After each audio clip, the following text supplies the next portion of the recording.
इधर बस ऐलान हुआ और उधर दूसरी तरफ अमेरिका को एक झटका लगा। ऐलान इस बात का कि अमेरिका पर रत्ती भर भरोसा नहीं है। भरोसा किस बात का? क्योंकि मैंने आपको दिखाया था कि 9 जुलाई तक जो कर सकता था अमेरिका ने किया, लेकिन बाद में अपनी बात से पलट गया। अमेरिका का कहना है कि ईरान पर जितने भी हमले पिछले कुछ दिनों में हो रहे हैं उसमें अमेरिका का हाथ नहीं है। मैंने कहा था 9 तारीख के बाद समीकरण बदलेंगे और देखिए बदलते नजर आ रहे हैं। अमेरिका बैकफुट पर इसलिए भी है कि उसे पता है कि उस इलाके में जो पूरा मिडिल ईस्ट वाला एरिया है वहां ईरान बहुत ताकतवर है। 40 दिन में देख ही लिया। अब जैसे ही ऐलान हुआ उसके फौरन बाद अमेरिका पर एक बहुत बड़ी आफत टूटी।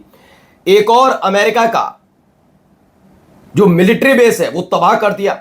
मैं बात कतर की नहीं कर रहा, मैं कुवैत की बात नहीं कर रहा, मैं बहरीन की बात नहीं कर रहा। एक और नए देश में उसके मिलिट्री बेस को टारगेट किया गया, वो आपको खबर दिखाऊंगा आपको कहां का और अटैक अब तक हो चुके हैं।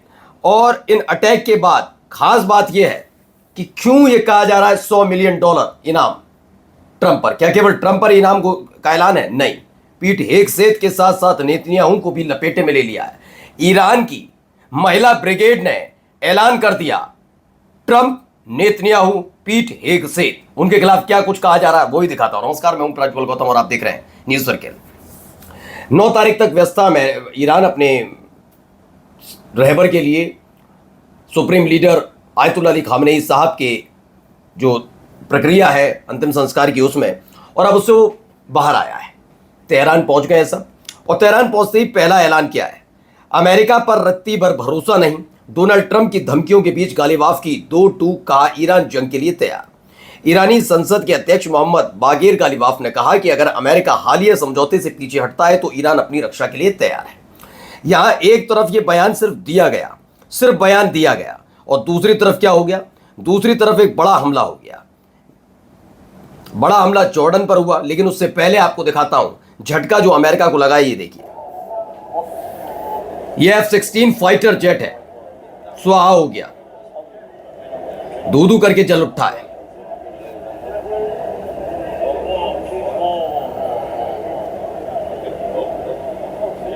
ये देख रहे हैं हालात।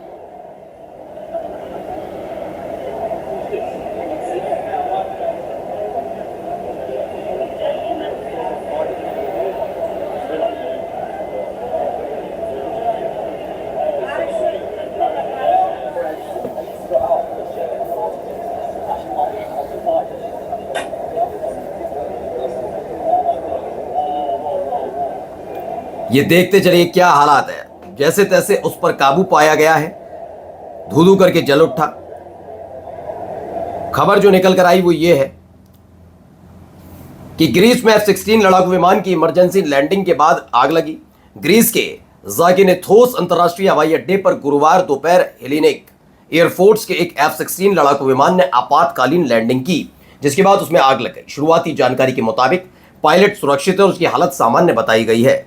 आशंका है कि विमान के लैंडिंग गियर में तकनीकी खराबी की वजह से यह घटना हुई। यह विमान 116वीं कॉम्बैट विंग का था और अराकसोस एयरबेस से उड़ान भरकर आया था, लेकिन अचानक से यह स्वाहा हो गया, ध्वस्त हो गया और धू करके जल उठा। यह F-16 अकेला नहीं है, इससे पहले आपको पता ही होगा F-16, F-35 यानी F-18 के कई फाइटर जेट मार गिराए गए। कुवैत ने खुद ही गिरा दिए थे 4 उसके बाद रिफ्यूलिंग टैंकर्स इनका हेलीकॉप्टर, इनका एक और जो प्लेन है वो, कई ड्रोन, इतना नुकसान अमेरिका को 40 दिन में उठाना पड़ा है। यहां अभी फिलहाल ये कहा नहीं जा रहा है ये हमला है, लेकिन ये झटका इसलिए भी है क्योंकि अमेरिका किसी भी देश में जो युद्ध शुरू करता है या बीच में जो कूदता है किसी के मामले में, वो इसी लिहाज से कूदता है कि पहले उस देश को ज्यादा से ज्यादा हथियार देकर उसके दुश्मन पर हमले करवाओ, जिससे उसका दुश्मन और बढ़ के, और उसके बाद चुपके से अपने हाथ पीछे खींचो।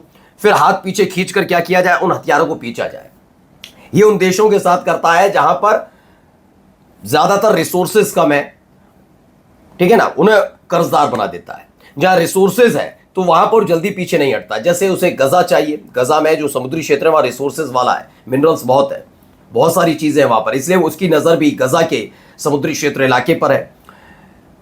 उसकी नजर कई ऐसी जगह पर जैसे ईरान के तेल पर, गैस फील्ड पर है, क्योंकि वेनेजुएला को लेकर यह दावा किया जाता है कि वेनेजुएला में जो है तो सबसे दुनिया का सबसे बड़ा तेल भंडार है वेनेजुएला पर, लेकिन कहा जाता है वेनेजुएला का तेल उसे रिफाइन करने में खासी मशक्कत होती है, जबकि ईरान के साथ नहीं, ईरान दूसरे नंबर का है। तो ऐसे में उसके साथ उसके तालमेल बैठाने की कोशिश है कि ईरान पर फिर से वैसी स्थिति बने, इसलिए ईरान वाले मामले पर वो लगातार सक्रिय है।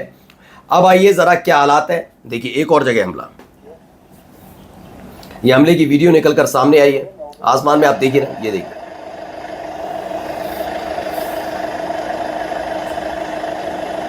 लगातार हो रहे हमलों के बीच की ये तस्वीर।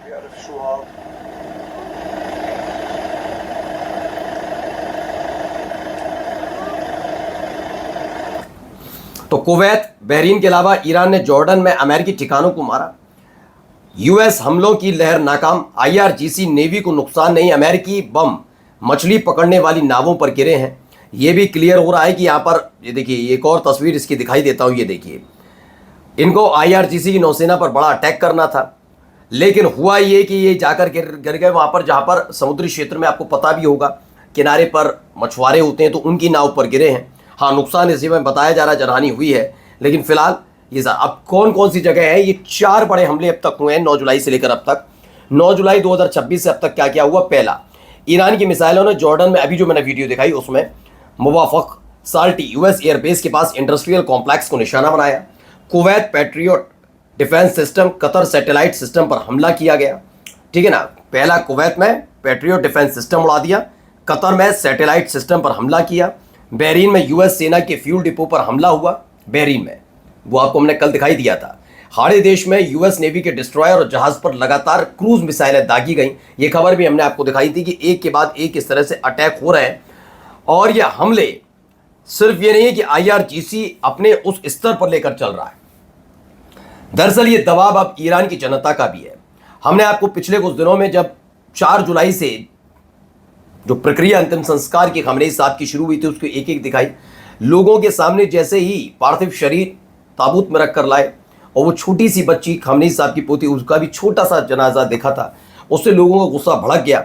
लगातार ट्रंप के खिलाफ नारेबाजी हो रही है, पोस्टर्स, बिलबोर्ड्स लगे, उस पर पत्थर फेंके गए, एक जगह तो फांसी दे दी गई, तमाम चीजें होती हुई नजर आ रही है ना। अब देखिए, जो जनाजे में महिलाएं शामिल थी वो क्या कह रही हैं, जरा सुनिए। महिलाएं, पुरुष,